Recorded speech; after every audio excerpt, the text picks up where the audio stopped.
some of the schools and chine and yedigu and kwalano without sugar. Some of the schools. Wow. I'm choosing my words carefully. Some of the schools. And then chine replace it essentially. Oh, and yama bebre akoswa metron phobia aduane to the extent they say the last time the ministry no we working on it. You be ban here to one among but the situation continues to get worse and worsening. Suppliers for years, baby no months in Tiawanka, in almost supply in another credit to the schools to be. Therefore, now, and other suppliers will be bidding. Okay. And they will tell you the chilling revelation. Now, may you be war your schools here, walk with us here, SHSEB. Kofi, I am told this is my work here. A drainy bini ho. Enna kakrana wo ho no mo no soso a omo entimi emma enkwale duane eniye because omo feel say omo nu aduane na enna o kire mu nya bi ni enna duane baako omo dina no pa awie ene anwumre. Oh, you're consistent. Yes. No say there be a balanced diet near the adnede. And yet we are awful. It is say no master students be started from our for so mo fa nuane fa free family omo. Oh, the worrying aspect ne say aban I mean ye bibia na betimi ama usam bibia ma jatom so Kofi na therefore on WhatsApp ubetimi your voice note e dia ba producer line 0575 504052 0575 504052 we school matron we headmaster we teacher ni when I'm on kwala no school ho. You want to tell us that chilling I open my voice note about on person be budi kra but pay the worrying aspect is that abino eye Ghana obi anim say yedin yes edu baby o sisi amfa yi levi amakra obino ukula so allow opportunity kakra na niema bi wo ho a because maybe bibia ba me enkwan na mo ye ne sa yes on so yes on enkwan so because o hwe a enkwan ingredients na kasa kwa kogina se na nso ni gina soro nde se yes on nso ni enti me worry is that buffer stock me aminu ya na na bi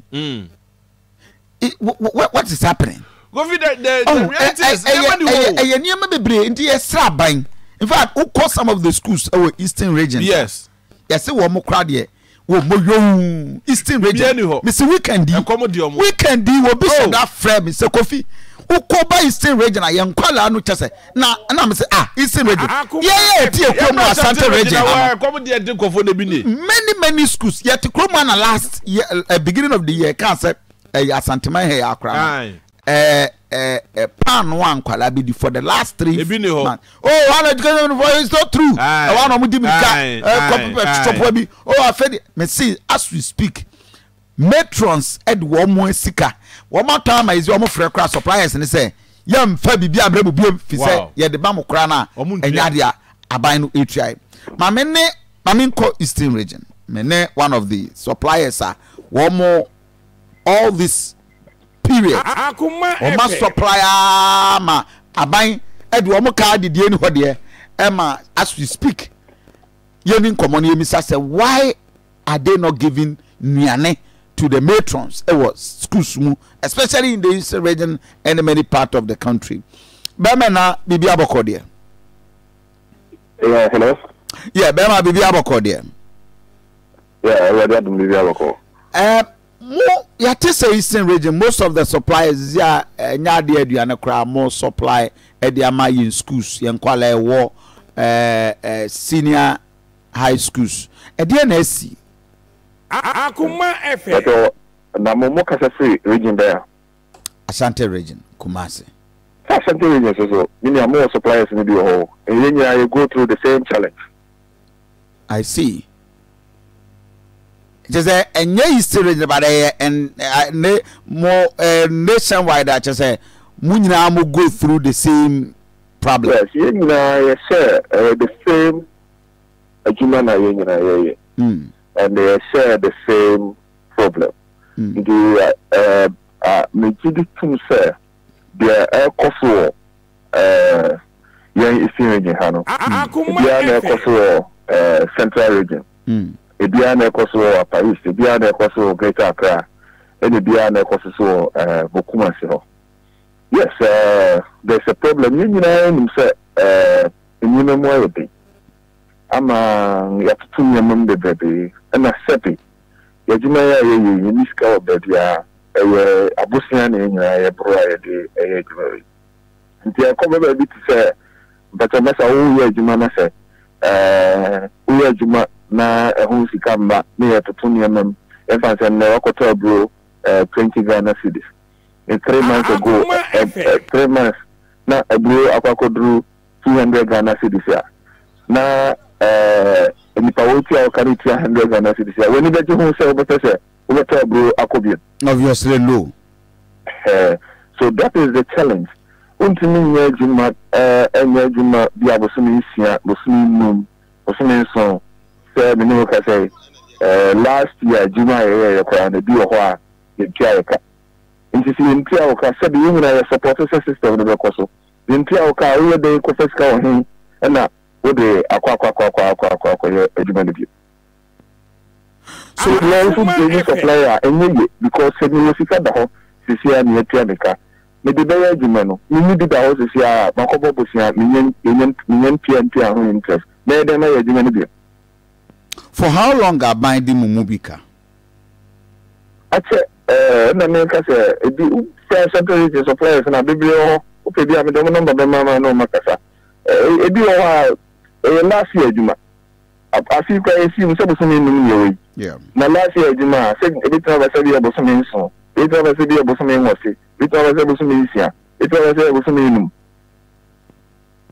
Is it a case of flour and a munya bi? Is it a case of sugar and a mwankasa nso munya bi Mubeton or Ghana because of Ukraine, near Russia and Tokwano, and Emma, we told San Qualano to Duanano these basics, a be and couscous munana.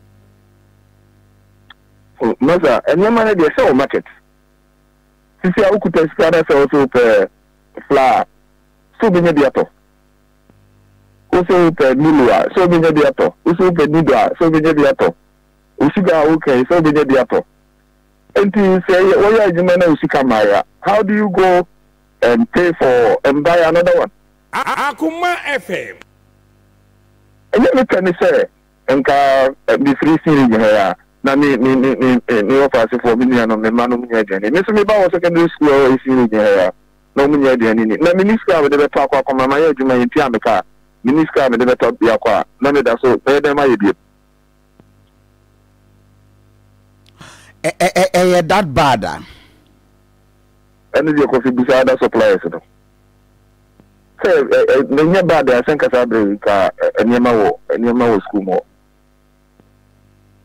But that's it. My infamous here. I'm for a higher Akoma 87.9 FM. Meaning the Diana Bakofi Asantini na accounting you very chilling. Kofi, very chilling. Somewhere last year, August 21st, August 12th. 2021 Kofi Damango asem we BSC wo honomo na aduane ni honomo ema omo yeso mo ko demonstrations my Ghana for do na agi to mu say yes e no kwese aduane shortage of food e wo honomo but okay deputy minister for education Reverend Tim Fojo eba bonti plane ebe kan because somewhere August 2021 sasem ni BSC September August October November sasem we BSC September ni mu honomo and the same Reverend Deputy Minister for Education ebeka so there be enya no kwese aduane ashoto e wo schools various schools ni mu honomo ema buffer stocks for na kasa beka say look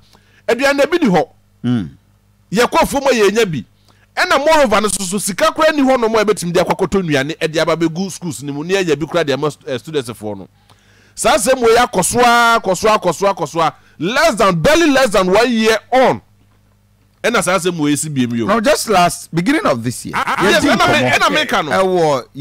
Beginning this year, Asante Mai, Dinkomo, several schools. In fact, we've had the heads of assistants near schools, Ankasa, Oma Babonting, the minor Babonting, headmaster, Edema, Amadia. Yes, Amadia. Yes. They came up openly. Almost all the strike. Yes. So buying entry. I don't want to buy as we release this kakra at the Amayan schools.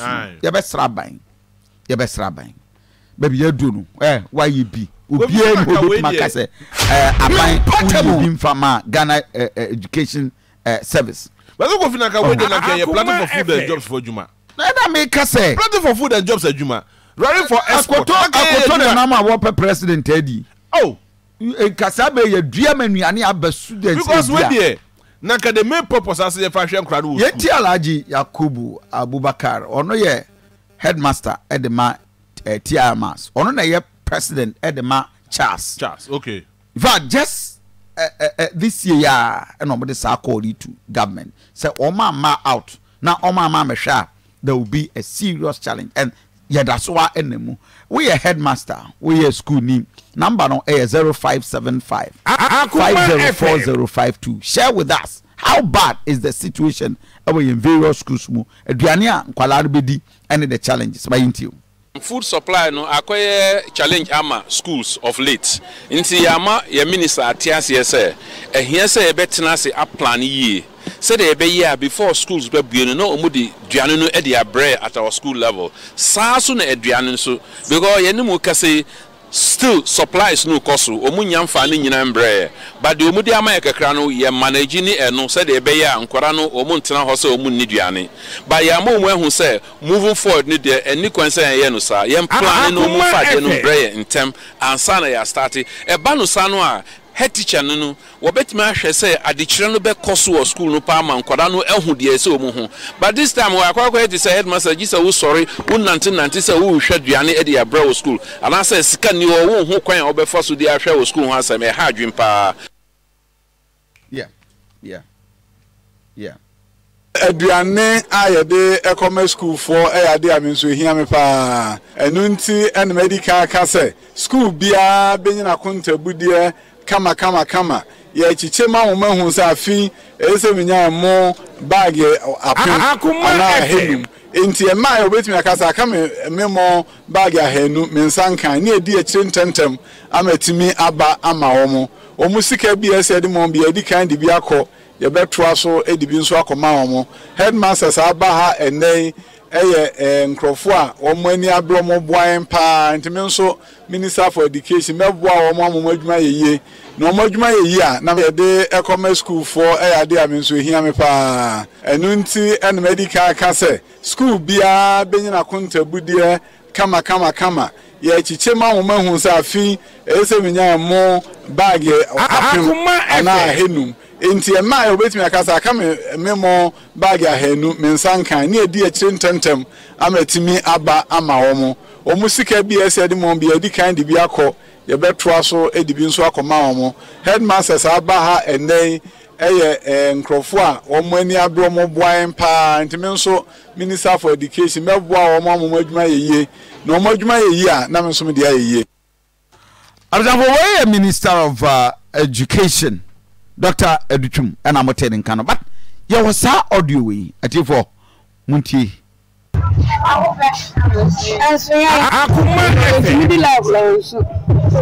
Oh, the memoir growth method. Most of I am miss. Oh, and yeah. You're not moving in one matter.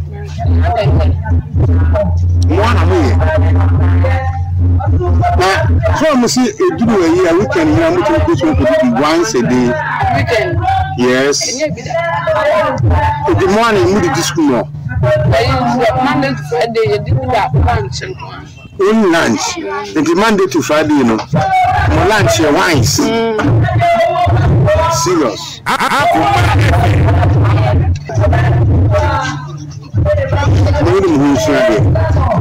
Sabra mo bra motifia kufaru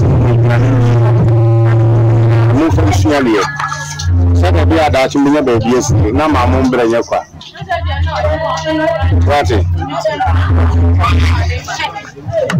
right don't cry suffer no mai suffer na Okay, enti abusafo it's a serious challenge. Now, we go beyond even the senior high school. Now, over the school feeding program, ankasa. The last time I betu dwa our parliament ankasa says, "Sisi anonya dia ombe expand biem." If it's a scar, a trust a woman here, a cababre no more day, the matrons, any cooks, our man weduane. Oko video I will show you some of the reporter any ankasa call round square here do baby ensure. Eti the situation is that dangerous, sir. A do baby na a school for the man kasakureni abria. One more tata mind say all this while things are bad and the government will have to up the games over the various schools. Now I tell you on Facebook page, a very dangerous. So some of the schools snatches and Kuala will go and sit there. It's a problem. Now me worry they say what has happened over all the schools. Yanyama bebre ana ekwaso acha say oju ho awontia say Jabi the last time ministry ne kan say omo entimi emie anuane ahodo a omo ye ekọ other schools if is e ka omo de no response be na cooks ne ba say 2022 budget year era finance minister ko kan wo parliament or the to Ghana for and say school feeding no is costing a buy no 881 million Ghana cedis. 881 million Ghana cedis, which is costing Ghana for a lot. Now there are few challenges. I admit it. Ghana buy akasasu enim say sane mana akasasu ekoso. Now unim say omoko school especially sa totofi wa for no omo won nursery na se for no from 4 years to 12 years for no. Ye more nuane kakra especially from nursery they copy class 6 ye more one hot meal especially time of COVID-19 buy no aye dey enchronicle school not just say ye more one hot meal a day na omo anomo boarding house no most especially omo dey as usual omo dey 3 times a day but school feeding na kasa dey na one hot meal a day plus kosuya na nasefo yina and na kosuya ni nyina ahomagya ovi sisi ameno kase kosuya short e wo Ghana now yentie bra ban kan say ontimi ntoa school feeding say ye biem no so. Currently the expansion of the program is on hold. We are clearing all areas of caterers and putting in place measures to ensure effective and efficient service delivery to all beneficiary schools as well as the caterers. We are also putting in place a management information system to enhance efficiency and effectiveness of the system. We shall surely inform this August House when we are ready to expand the program to cover additional schools. Thank you, Mr. Speaker. Atefo Ojania on Facebook page now share some of the nuani bi kwan aye fa so aye no ano na ya bisa se obi bisa se oya ne no aduane pa ne no ade amankwala na sa oh and ya do baby e wo my Ghana mo a obi asuro so be ka asem no Akoma FM ya nkwala no aye te wono ne ye ma omuduane bone me kai se wohwima se he ya yes kwada so wohwima se edu bra bi aduane a o maame ne no aye no ese ne yekokohwe egu fi se headmaster no headmistress ne ka se o mankwala ne ni and because almost niama wo do hia eni hoti no ya yeduane no poto wo kohwe duane bi a yede mankwala a ye duane ebisa se now then now you take some of the school caterers ni bi mo ba out 210 fiska 210 10 because one check hot milk 20 days you so one check and some also yen sika ya no kidia ibu at last no 1.5 years I didn't me phone to me as in what you can and wage what you can and wage say and you can say one for which you want you didn't scan so there you for watch him wait your pay then we can the man one na wakan nine said the winter it is the car I'm not going to call woman day only you walk for 900 okay the Mexican need to know better me to do what in blame so you have back loan the Mexican to move bank for what the man stadium that no fanke yeduma oh yeah your papa fit in case Akoma FM yen hade you can wait 4 days and go slow do after the way you can and you machine one ration hospital team well a juma call no what they give my and dog do bokum kunyana. You don't want me in the Juma, the may something else you been get that concern, a city, Kayalba. Yeah, that's a Kayalba the grave. Among the island with deep coso, among the island with deep coso, and the Pekata Mukaso, you made it be some papa. You know, papa.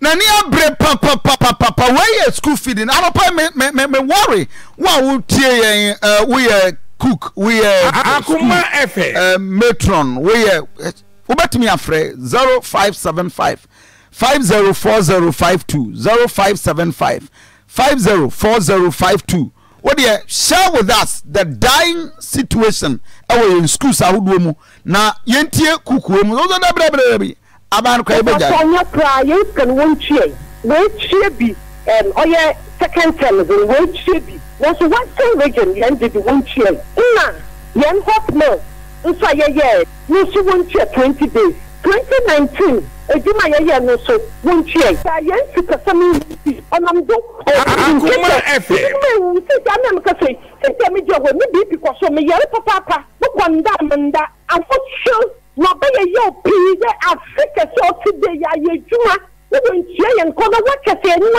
yejuma we ti me yandu no one dit kono no be bibia to bia wo wa to bibia ma won namba me yen kayan from won yen bia from on ti yen penyufo it afisi when you want see when you na busia won to wan to kokukumpo wa anoma aba hu ye juma no wada many pedami no mo come bank loan ayagiti ukofu wanza ma ayagiti ya da yejuma besinde Akoma FM sikawa hina yedi check sikawa hina yedi check no be yo bebe de o to mi hia mama 5 cedis in pomu to me frɛ na ma afa mi ska so da yejuma ma ndi somba no we di kwata sikawa hin bebe wo hoda ana we chie en koda no we chie it is ya ma ba jiwaze na ma asena bebi edamam ma asena bebi edamam mo fiskamba ma ba da ediskan ma bebi na ba mama mam it be ni ho na ya da kwa ke yejuban absafo we ye matrons anase cook foni bi a ye no omo edin komo na very bad situation awa ubisa se ene se awofo a omo mako school ni nyina nim se obi nim se okwa akodidi a edien pa en wo school man kwala no na wo the kind of anuane a ye no ade ma mofra no na for years obi okra be 3 terms 4 terms na ye ntua wonka mama na nyo because we ye fidi abane ma school you for ne so mama mo 1 Ghana cedis abane tua 1 Ghana cedi on every student ema na caterers for ne kra pressure na komuntum ye no 1 cedi 50 pesos na even out of 1 Ghana cedi no kra na abane sa so eti omoto 3 pesos Akoma FM so you can imagine say sika no kra endru 1 Ghana cedi per every child and also enko about 702 public schools and are benefiting from the school feeding program as you see the numbers no na eshutu kosra omuntua eka no MSC ano na ankofo omodede enso you ska aye de ya de foforo e wo krom ha school feeding na priority and unim say starting school feeding program e mankwala no mampendera kofo ye e mankwala bebre enya interest e wo school na no da wo bosome frɛ ho akwala wa di fufuo kwa wa di school mu na omu ni ono omu ndi aduane unim say teacher ni ba ko fato no ho so a o start say omo mankwala no ono aduane amankwala no enrollment o school e cost more than 100%. Yes ma me ne minu eni nkomo be ma bibi aboko de adom one kasa start school feeding e wo boso frɛ ho efiri bra wo start ye besi na enrollment na kwasɛn the time not sure if you after Facebook so the we say no and start you know Akoma FM back come very encouraging the enrollment also so the open one kasa na woda so anu ana se wanya assembly no a wo mo aso wasene okay so the yes of father for your friend Mr. Education and oboy ngakata na you know so the education na so no even ko ano adults in yatre 18 mono so baby and I say, maintain love is like situations on the ground. Akoma FM.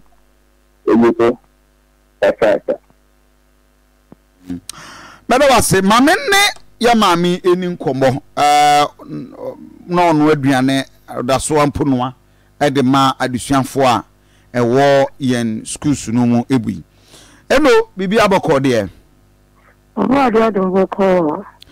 na abai de moka mo cooks amon aduane e de ma yen kwala yi watua ni nyina amam onti ai tutens ni abai 20 ayeka third term and first term inti akanchato na akwaye no aduane mankra ne bi Akoma amojai aduane no amo no abiem ye ja on to further notice and as say kwa ne mani boye den yes start now you 1.5 and all your 4.7 beans and 8 million yes start no beans 1.5 you take can I see 70 pesos and 1 cedi if you are not buying a tax into say no plano Saben tia kan uno here into muno so ankwa so na de ni megu form e bi school 2 weeks e nkwa no da so tisi se de an no koso na nkwa ne de e school de an ni koso nti nkwa no ba na de an ni so no mu na sa Akoma FM nti esra ban so we de penachowa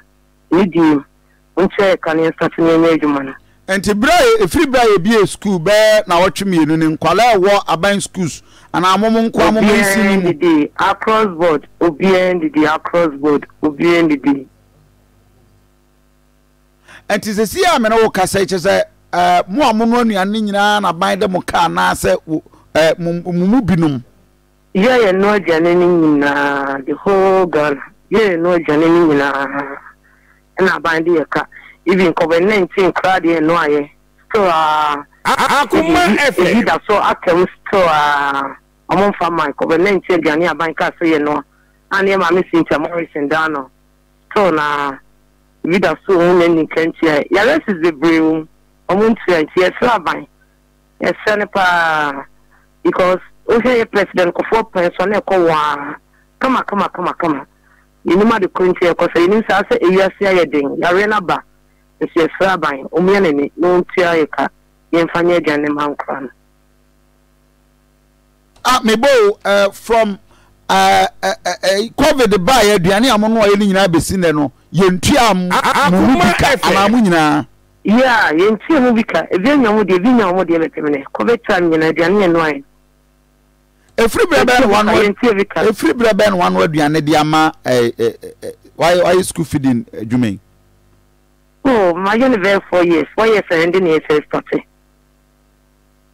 and 4 years no the term you and a binder so demoka ontua yeah first no na ban ye no bi a 3 months and kan ma kwane vie school na ba from since I see any minister I just afford the man was judge man no into this is the partner act as minister Akoma any minister no they be 6 months time ni ntia e ko shem 2 6 months time ni ntia otiko jaba no ke bi school a first week na ke sikaba Mamini Florence can store any beam.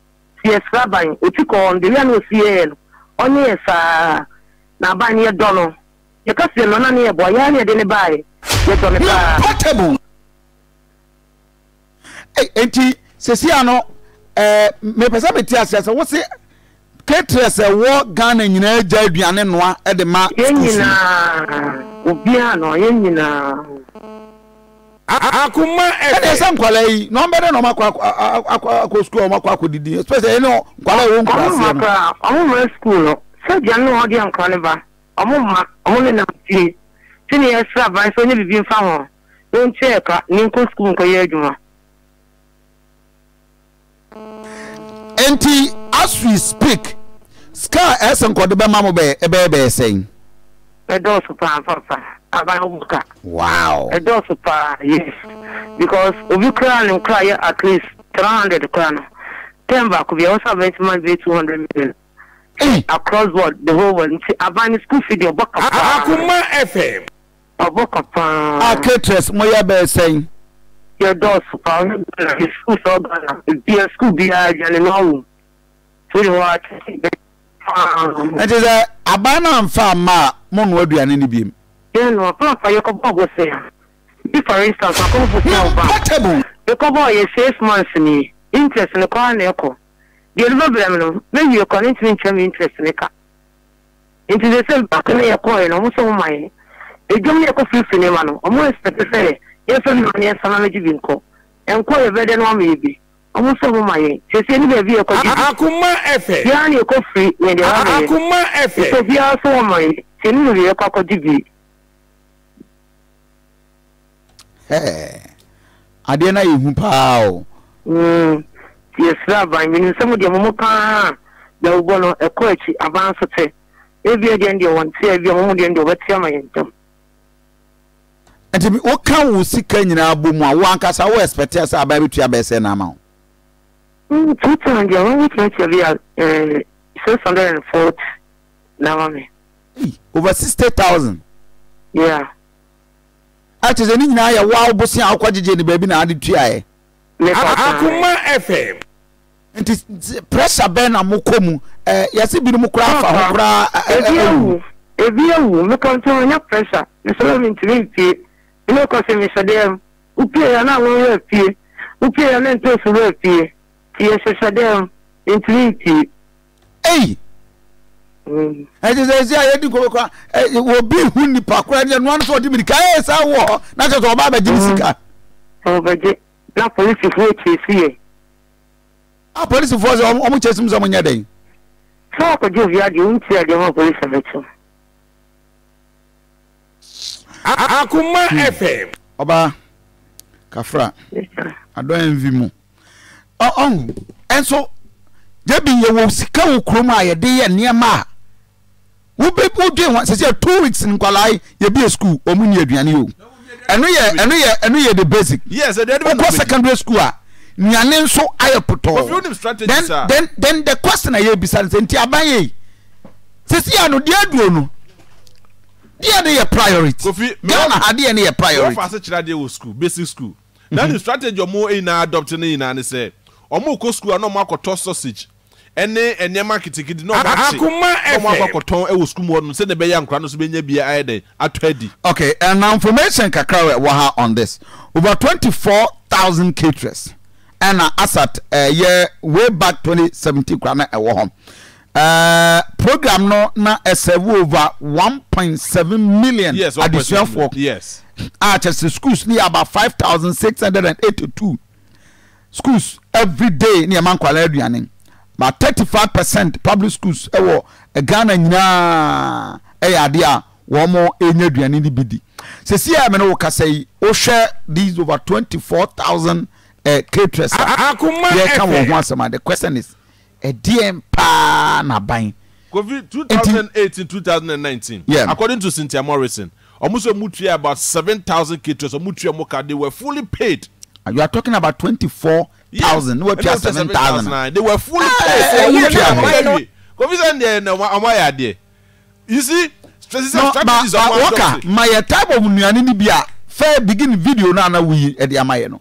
Oko sa oko hwe nuane ni bia caterers ni bi numa. He we duane school for no e be dio. We prison for dia. On Facebook page nuane ni bia Akoma FM. What you say? We prison for diane. Because Kofi say if prisoners FD on 1 Ghana cedi a day. Now the school for also FD on 1 Ghana cedi a day. What is the difference? My main ko na me ne headmaster in income. Na me sa say e bi a school a enkwala no enya aduane enniye no. Enrolment, attendance, and enkwala na ekuskus no. We are wo for e bi a oba eko eye basic school. Me ba cho bomoden na yenya entiase sen na impact no esitie wa how ben na ekos we teacheni yen production line is 0575 Akoma FM 504052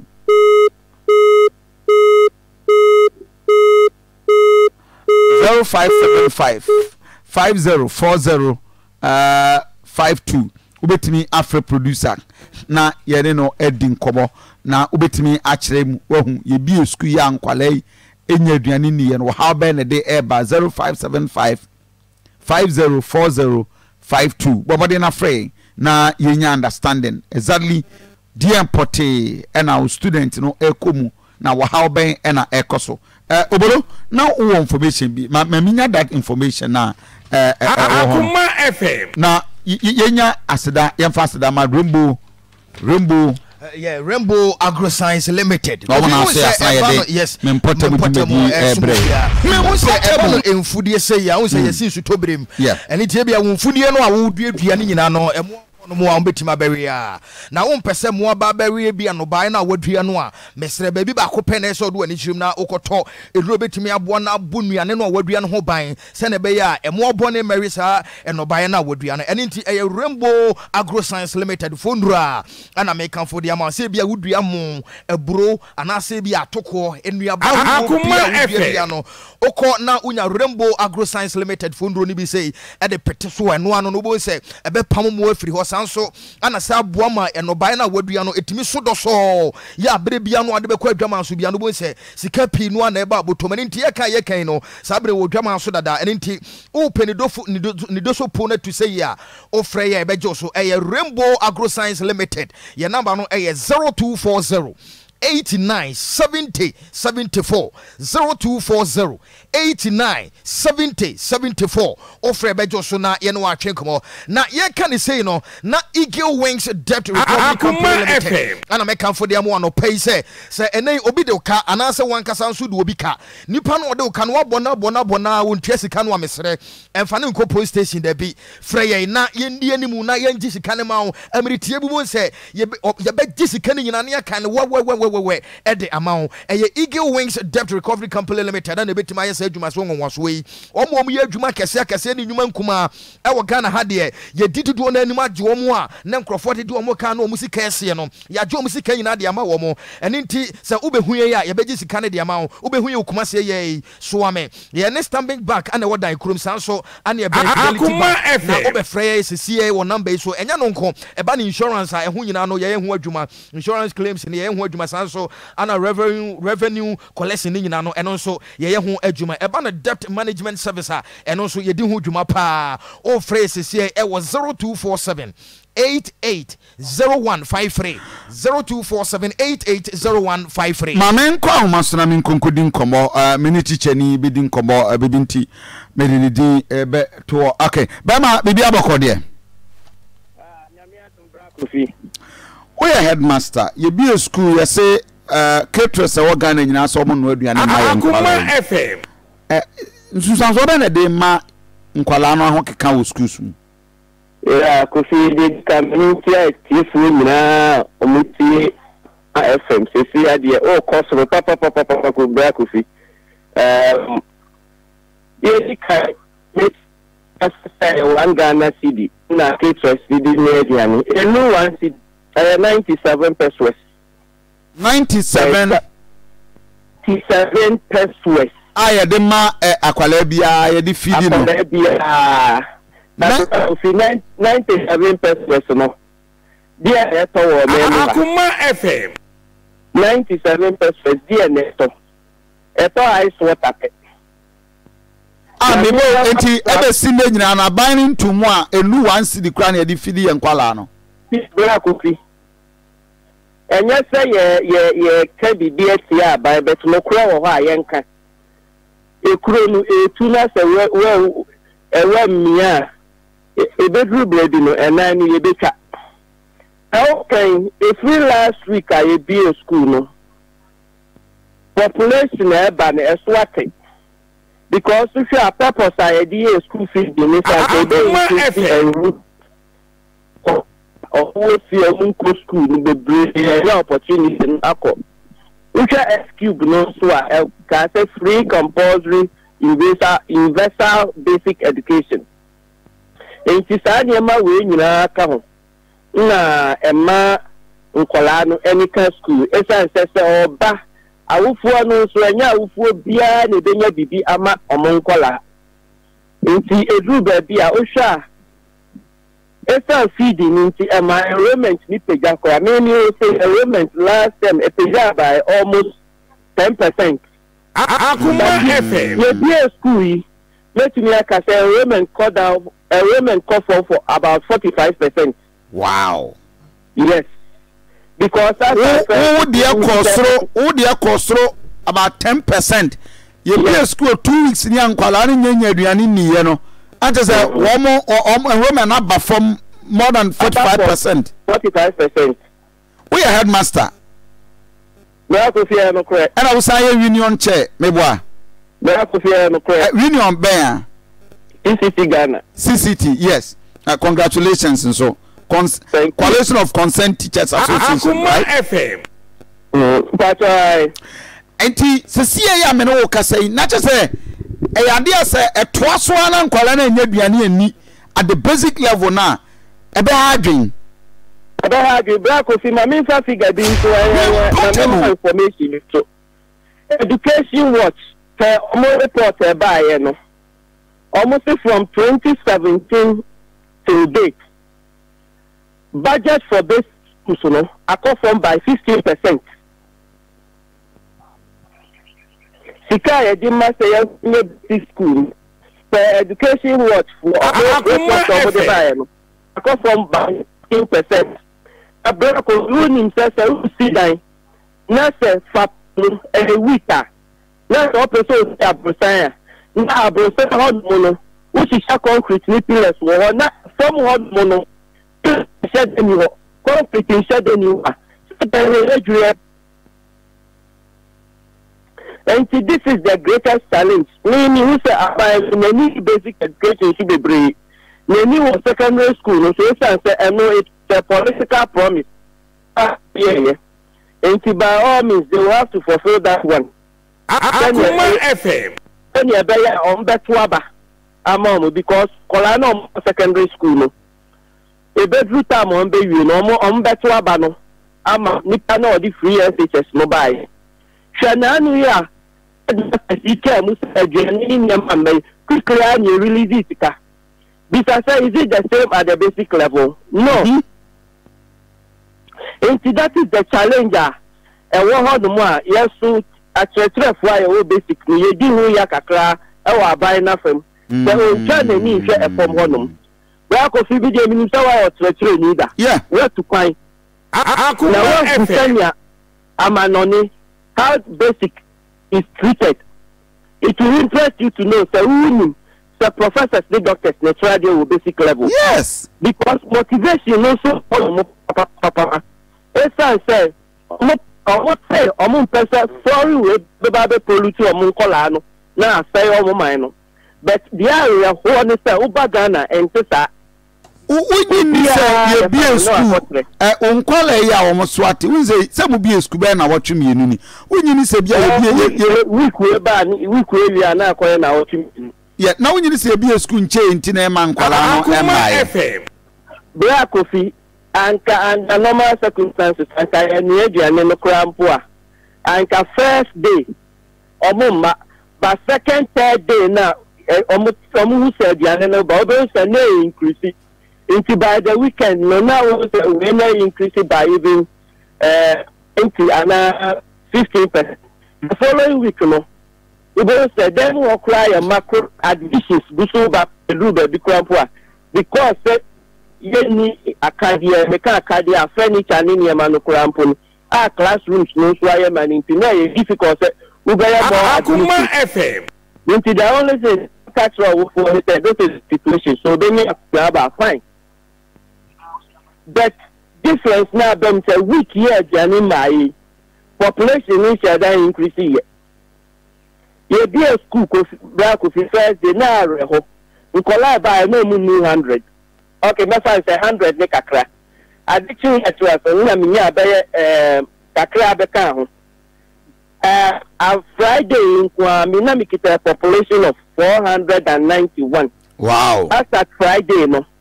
Na population na wo hoye Akoma FM. Any swati. Hey, I see. What is the reasons? I didn't buy because I mean the last time so me ye didn't come on headmaster Sibinum so complain class textbooks name lesson notes name sa niaman kitten TLM teacher and learning material name the head teachers na nkasa kra be use ni nyina so no ebi mai mo also with the same problem. Bra Kofi, since I call a naka workshop on the new curriculum, no textbooks for learning. I can say categorically, so move a BMI. It's when you can call a workshop, no. Yeah, 2019. The senior MI. Said those small braille laptops. Bra Kofi, let's be fair. Oko hospital, Oko security service, boots, etuo, police ni na 22. Brako Jema Baba, police ni na 22. Dabi. Aya then laptop a me de be tradi a Akoma FM. Intiana make us a or better basic education. Yeah, you do ya bet. You move beyond your becca. O council. Piano so encoye. Yanko, a bed and a cry for an arm penny for those and Yamankoye. For all you know, no.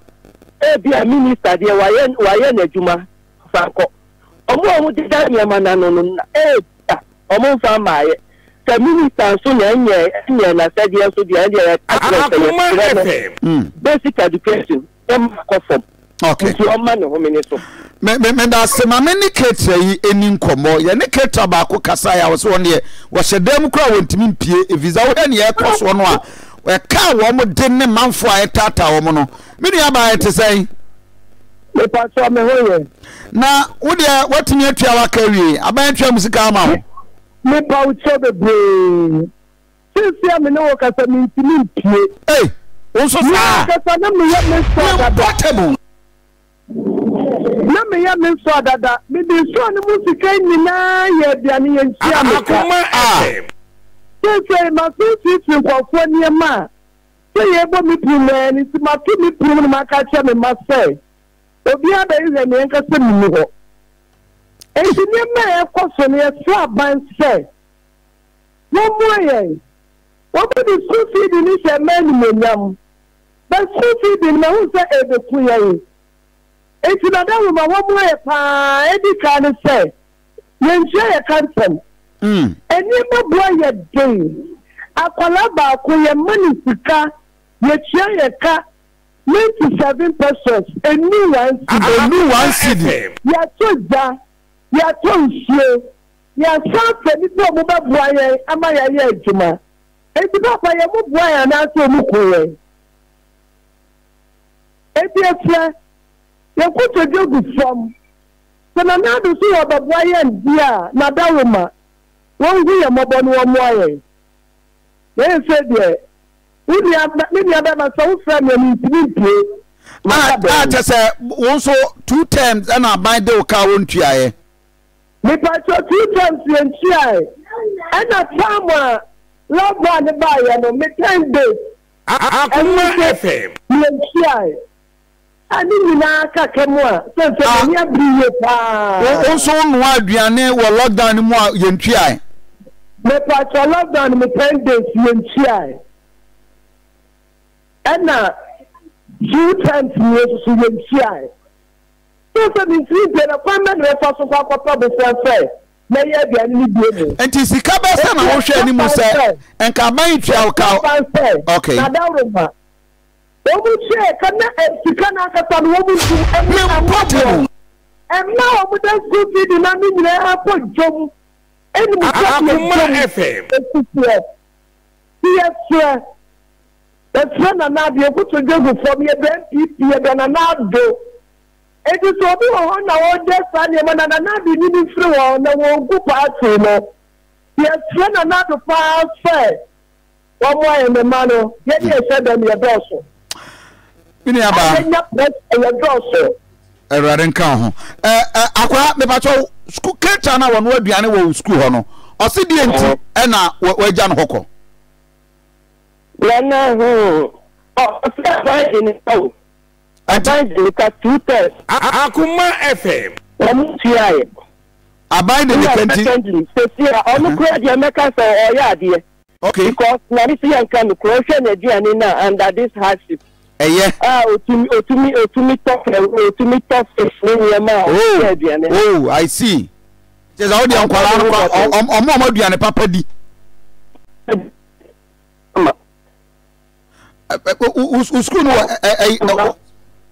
Okay. Ben now. Black of Simanisa income. Yeah. See or my moon. I want to see Akoma FM. Fansina. La de ti no bi a onyo di animal kola. Onu di ayam pese di man. Portable. Ade we na ya sabi. Ebi enipa che. Me zakwa mame nkonkodi nkomo we mra. Bema, good morning. Hello, good morning, ko sia sante. Me ba to anopai. Anopai me wura ko pa. Na me de ya woni awre ho na kasa. Ye frame Emmanuel. Me ma me nwa aduane ni bi wo Western region. Eye ba bie ni Akoma FM. Na ekanti. Me ma me no anwumre bo no nan ene ye frame ka kire me se me ma me atwa ahwe. Nti me mra. Enti mi gusu a me ya ahombo ano ka ye yakoro. Isi ankara ba ne se me ma me o. Ene sei omo a odo omo ka no nipa mienu afa ka akọ gini sika ohu wo mo twa hweye no me ma me ko ko fi asante ano fe ya me ma me ko for how long are one way duane wo yi school Akoma FM from Sakufu ado betra kunwa so a lobe ya wunyaaye e be pem nne ono ane no ne twa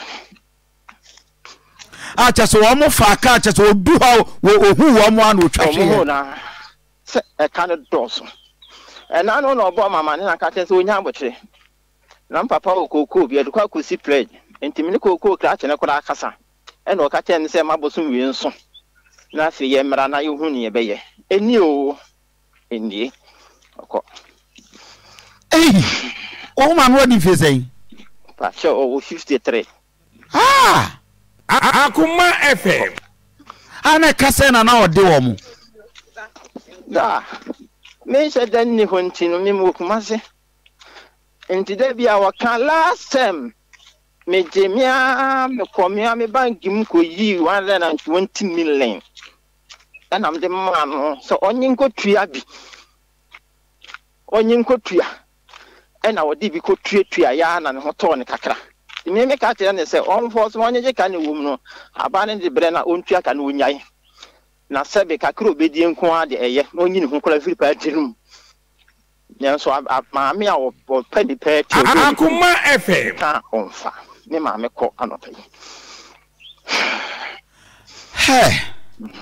no but a mana a frey anopa ni nyina just wo mo di su yaw and je be with him. The ionic as a party women organizers nominate party organizers for the a convention organizers for no and as we speak Kofi ye wo NDC women organizers ni bia omutumi enroll into sacrament to abradin kan ho ate kafra I know ka say onoso is going through the same challenge. No, but my worry is that NTCCA ya Ghana hey. You will sika ya de ya niama hu hia. Priority. On Facebook page ntanya nwanwa sankwala ya ba no this type of aduane. Dia ma wo mo. Kofi o say yen hwe health benefiter enkura no omuni ewa aduane omudi we say ho. O say according to woman o say ye ma omo akura ba ku bia 97 pesos.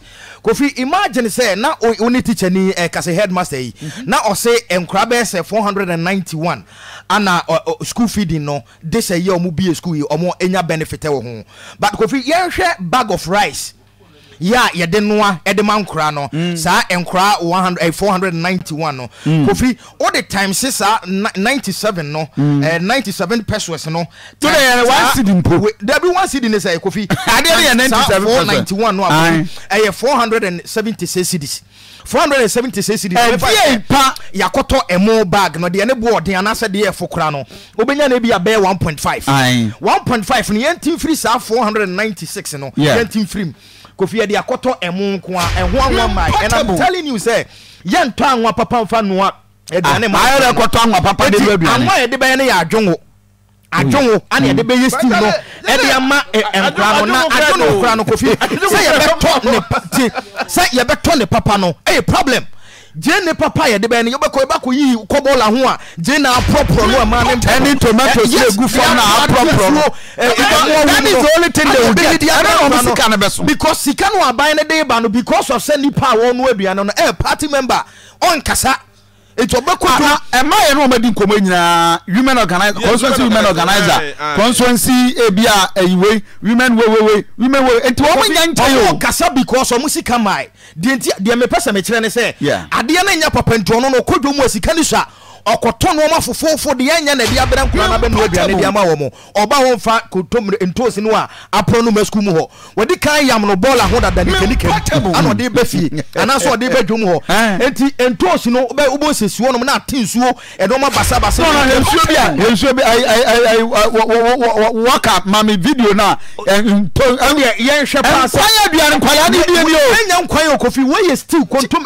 ntosi stew enya nkwan ampasa nkwan nkwan still basabi a ye hie adwonwo de afiri mu a o aduane ni mponya akono te se de wa hyeda yam kontayi enyado wo fie na wo ye wahwe adwonwo de afra no sa pepepe ne de ma nkranti enya nwanwa se akora ne be ko school obeba fie no ode yade na eba obeba no ode yade enti wo se batan no so sebe ehia no eno ma nkoye enti se ne ba ne be die wukura no a wonim se wo kɔ no ne ba ne ba kodi di school bi ko ba na ka ye ne ayewo krom no ye ne ayewo krom no ye ntiase sa school feeding boy wo ye ne ayetena kura ye ko school ne enidi o kofi I'm telling you say ade we no emwa hui ede yade ana ebre nkwa because the amount of money yede etua akura ba ku bi aka se u ketra jenefa no aduane ma akura na nyansa nim sebe 97 pesos na ena wansi de to aduane kofi abrante ne se enra ne ma me atwa hwewu all because omo ba be job ya broka na gu ha amakafo ba kona bre o nyame ya doma next month because wa ye ko obi amapanyina ka kire ne say next month betua moka